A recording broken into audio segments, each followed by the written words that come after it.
Tenth class के सभी बच्चों को गुड मॉर्निंग, नमस्ते, अस्सलाम वालेकुम, राम राम। तो बच्चों हम पढ़ रहे थे मौर्य वंश। उसमें हमने चंद्रगुप्त मौर्य, बिंदुसार और अशोक के बारे में पढ़ा था। उसके बाद हमने अशोक का धम्म पढ़ा, अशोक की धम्म यात्रा, धम्म के सिद्धांत और धम्म महामात्र। यहाँ तक हम पढ़ चुके हैं।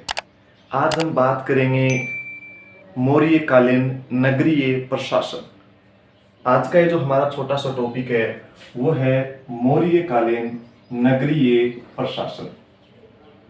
यानी मौर्य काल में नगरों का प्रशासन किस तरह चलता था। जैसे कि हम 9th क्लास में पढ़ चुके हैं, नगर पालिका, नगर परिषद, नगर निगम। उसमें हमने पढ़ा था कि मेयर होता था, सभापति होता था। तो आज हम मौर्य के बारे में पढ़ रहे हैं। 9th में तो हमने हमारे वर्तमान की स्थिति देखी थी, लेकिन अब हम इस टॉपिक में पढ़ेंगे मौर्य काल में जो शहर का जो नगर है उसका प्रशासन किस तरह चलता था। तो देखिए, मौर्य काल में जो नगर का प्रशासन चलता था वो 30 सदस्यों का एक मंडल चलाता था। 30 सदस्यों का एक मंडल चलाता था। यानी मौर्य काल का नगर प्रशासन है वो एक मंडल यानी एक संगठन करता था, वो चलाता था। और उस संगठन में सदस्य कितने थे? 30 सदस्य थे। ये 30 सदस्य 6 समितियों में बंटे हुए थे। यानी ये जो मंडल है जो शहर का प्रशासन चलाएगा ये 6 समितियों में बंटा हुआ है। यानी प्रत्येक समिति में कितने सदस्य हो गए? प्रत्येक समिति में 5 सदस्य हो गए। तो मौर्य कालीन नगरीय प्रशासन है 30 सदस्यों का एक मंडल करता था जो 6 समितियों में बंटा हुआ था। प्रत्येक समिति में 5 सदस्य होते थे। अब इसका वर्णन करते हैं। देखिए, हम एक लिस्ट बनाएंगे। एक तरफ लिखेंगे समिति क्रम संख्या पहले, फिर यहां लिखेंगे समिति और फिर उसके सामने लिखेंगे उस समिति के कार्य। तो पहली हम बात करते हैं प्रथम समिति की कि प्रथम समिति है वो क्या कार्य करती थी।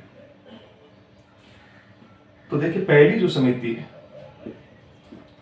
यहां लिखेंगे हम प्रथम समिति। तो ये 6 समितियां, 6 समितियों के अलग अलग कार्य हैं। पहली जो समिति है प्रथम समिति, इसका कार्य क्या है? उद्योग धंधों या उद्योग व शिल्पों का निरीक्षण करना। उद्योग शिल्पों का निरीक्षण करना, यह था पहली समिति का कार्य। तो प्रथम समिति उद्योग धंधों का निरीक्षण करती थी कि शहर में कौन कौन से उद्योग धंधे लगे हुए हैं, कोई मिलावट तो नहीं कर रहा है, अच्छा सामान बना रहा है, नहीं बना रहा है। तो इस प्रकार से एक समिति है वो इन उद्योग धंधों का निरीक्षण करती थी। अब चलते हैं हम दूसरी समिति की ओर।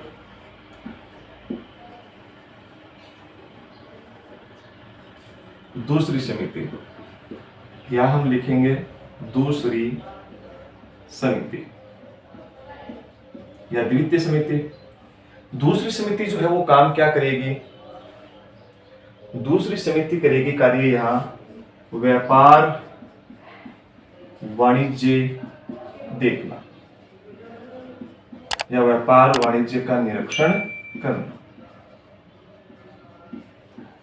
तो एक समिति कार्य क्या कर रही है कि शहर के अंदर कौन कौन सा व्यापार हो रहा है, किस वस्तु की आयात की आवश्यकता है, ज्यादा उत्पादन है तो कौन सी वस्तु हमें निर्यात करनी है।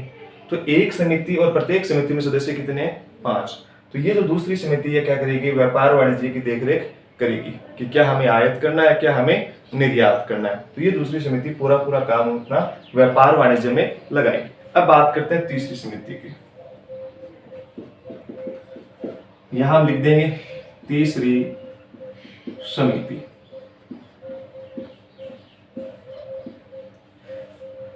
तो इस तीसरी समिति क्या करेगी? यह करेगी विक्रय मूल्य का निरीक्षण करना। विक्रय मूल्य का निरीक्षण करना। विक्रय मूल्य यानी जिस वस्तु पर दुकानदार वो किस रेट पर उस वस्तु को बेच रहा है, तो जिस रेट पर दुकानदार वस्तु बेच रहा है वो विक्रय मूल्य होता है। तो ये तीसरी समिति क्या करेगी, ये दुकानदारों का ध्यान रखेगी कि कहीं वो मूल्य तो ज्यादा नहीं ले रहा है, कहीं वह ज्यादा मूल्य तो नहीं ले रहा है। तो इस प्रकार से ये दुकानदारों पर छापे मारेगी, उनका पूरा ध्यान रखेगी कि आम जनता से ज्यादा धन तो नहीं ऐंठा जा रहा है। तो इस प्रकार से ये तीसरी समिति है वो विक्रय मूल्य का ध्यान रखेगी। चौथी समिति यहां हम लिखेंगे चौथी समिति। चौथी समिति काम करेगी विदेशियों का देख रेख करना, विदेशियों की देख रेख करना। तो तीसरी जो समिति है ये ध्यान रखेगी जो भी विदेशी शहर में आए हुए हैं उनके साथ कोई गलत व्यवहार न किया जाए, उनको कोई लूट न ले, उनकी पूरी देखभाल की जिम्मेदारी है वो एक अलग समिति की होती थी। तो ये चौथी समिति का कार्य हो गया विदेशियों की देखरेख करना।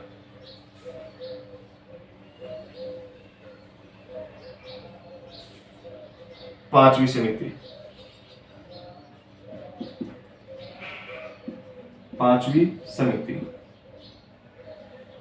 पांचवी समिति क्या करेगी, ये जनगणना का कार्य करेगी, जन्म मरण का लेखा जोखा रखेगी कि शहर में कितने बच्चों का जन्म हुआ है, आज मृत्यु कितने की हुई है, साल में कितने बच्चों का जन्म हुआ है, कितने मरे हैं। तो इस प्रकार से पूरा जो आज का जनगणना का रिकॉर्ड है इस प्रकार का ये रिकॉर्ड रखती थी पांचवी समिति। तो यहाँ हम या तो लिख सकते हैं जनगणना का कार्य करना या फिर यहाँ लिख सकते हैं जन्म मरण का लेखा जोखा रखना, जन्म मरण का लेखा जोखा रखना।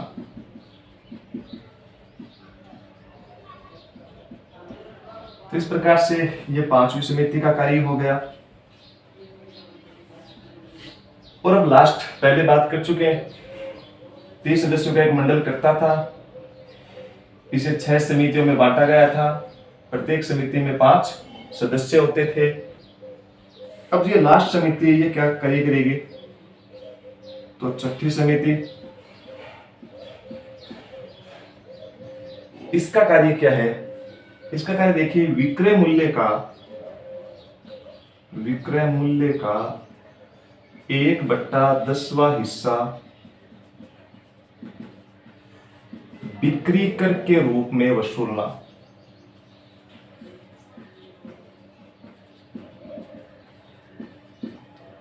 ये 6 समितियां हो चुकी है। छठी समिति क्या कार्य कर रही है, विक्रय मूल्य, दुकानदार जिस रेट पर वस्तु बेच रहा है वो विक्रय मूल्य कहलाती है, और जो व्यापारी है दुकानदार है उनसे उनके विक्रय मूल्य का 1/10वां हिस्सा बिक्री कर के रूप में वसूलेगी। जिस प्रकार आज हमारी जीएसटी लगती है उस प्रकार ही यहाँ दुकानदारों का जो कर लगता था, जीएसटी लगती थी, वो कितना लगता था 1/10वां हिस्सा, और इस कर को क्या बोलते थे, बिक्री कर। तो इस प्रकार से ये मौर्य कालीन नगरीय प्रशासन हो चुका है। एक बार फिर पढ़ते हैं कि मौर्य काल में नगरों का प्रशासन 30 सदस्यों का एक मंडल करता था। इस मंडल को 6 समितियों में बांटा गया था, प्रत्येक समिति में 5 सदस्य होते थे, इनके कार्य अलग अलग होते थे जो कि निम्नलिखित है। फिर हम पॉइंट नंबर 1 लगाएंगे, प्रथम समिति, इसमें क्या लिखेंगे कि प्रथम समिति, इसमें 5 सदस्य होते थे, इसका प्रमुख कार्य नगर के उद्योग शिल्पों का निरीक्षण करना था। फिर लिखेंगे दूसरी समिति का मुख्य कार्य व्यापार वाणिज्य का निरीक्षण करना था। इसी प्रकार तीसरी समिति का मुख्य कार्य विक्रय मूल्य का निरीक्षण करना था। चौथी समिति का कार्य विदेशियों की देखरेख करना था। पांचवी समिति शहर के जन्म मरण के आंकड़ों का लेखा जोखा तैयार रखती थी।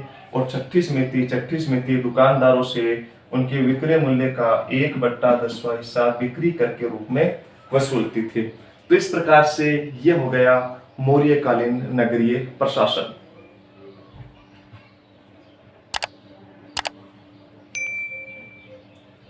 अब इससे मिलता जुलता ही एक प्रश्न और है, वहां पहले हमने बात की थी नगरीय प्रशासन की, अब हम करेंगे मौर्यकालीन सैन्य प्रशासन या सैन्य व्यवस्था। मौर्यकालीन सैन्य व्यवस्था, उत्तर सेम वही है जो हमने नगरीय प्रशासन में पढ़ा था। देखिए क्या लिखेंगे कि मौर्यकालीन सैन्य व्यवस्था 30 सदस्यों का एक मंडल करता था, जो 6 समितियों में बंटा हुआ था। प्रत्येक समिति में 5 सदस्य होते थे। इन 6 समितियों के कार्य अलग अलग थे, जो कि निम्नलिखित है। फिर वही पहला पॉइंट, प्रथम समिति। देखिए सेना के भाग कौन कौन से होते थे उस समय। एक तो होती थी नौसेना यानी जल सेना, नौसेना। एक उस समय होती थी पैदल सेना, एक होती थी अश्व सेना, रथ सेना, हाथी सेना। तो उस समय मौर्य काल में नौसेना होती थी, पैदल सेना होती थी, अश्व सेना होती थी, रथ सेना होती थी और हाथी सेना होती थी। तो पहली समिति 5 सदस्य है, इसमें टोटल 6 समितियां जो सेना का पूरा संचालन करेगी। तो पहली समिति क्या करेगी, नौसेना का संचालन करना, नौसेना का संचालन करना, नौसेना का संचालन करना। यह कार्य किसका है, पहली समिति का। नौसेना यानी जल सेना, इसकी जिम्मेदारी जल सेना की है। दूसरी समिति, मौर्य काल में या प्राचीन काल में पैदल सैनिक होते थे, तो दूसरी समिति क्या करेगी, पैदल सेना का संचालन करना। इसमें पैदल सैनिक आएंगे सब, इनका एक अलग विभाग है। तीसरी समिति, इसमें लिखेंगे अश्व सेना का संचालन करना। तो ये तीसरी समिति भी अश्व सेना यानी घुड़सेना है, उसका संचालन करेगी। चौथी समिति, इसमें रथ सेना का संचालन करना, इसका कार्य रथ सेना को देखना है। पांचवी समिति, इसका कार्य हाथी सेना का संचालन करना है। तो ये तो हो गए 5 समितियां। फिर छठी समिति कार्य क्या करेगी, देखिए छठी समिति कार्य क्या करेगी, हाथी इसमें भी जानवर है, रथ सेना इसमें घोड़े चाहिए, अश्व सेना इसमें भी घोड़े चाहिए। तो छठी समिति वो क्या करेगी, वो इन सब के लिए व्यवस्था करेगी। क्या व्यवस्था करेगी वो देखिए। छठी समिति का मुख्य कार्य क्या है, जानवरों के लिए चारे पानी की व्यवस्था करना,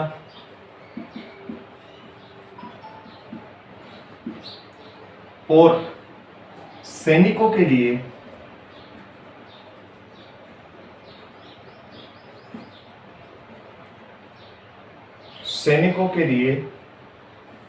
भोजन व